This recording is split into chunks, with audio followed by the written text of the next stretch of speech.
throughout your time at PlayStation, what do you think was what was the scariest moment?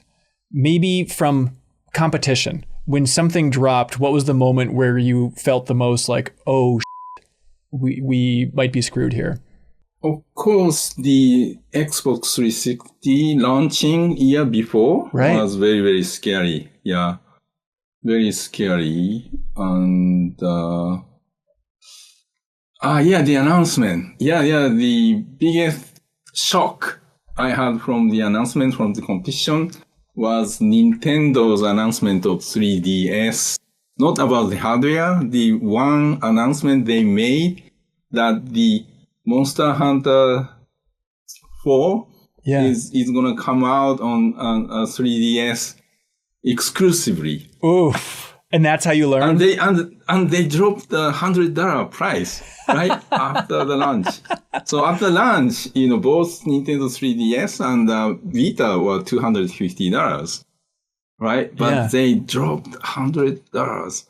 I was like, oh my God. And announced the biggest game on PSP was Monster Hunter, right? Yeah. And that game is going to come out on Nintendo 3DS exclusively. And I was like, oh. That was the biggest shock. It's payback for Final Fantasy VII, I suppose.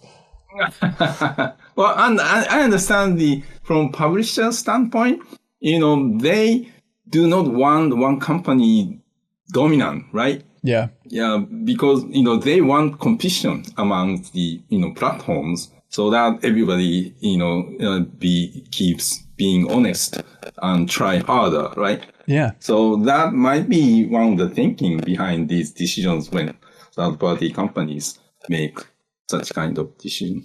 Of course, yeah. So do you have a meeting where everybody panics, or is everyone just depressed for the next week in the office? Or what is that like when an announcement like that happens in the industry? I don't remember how it was like, but it was still early days, right before the launch.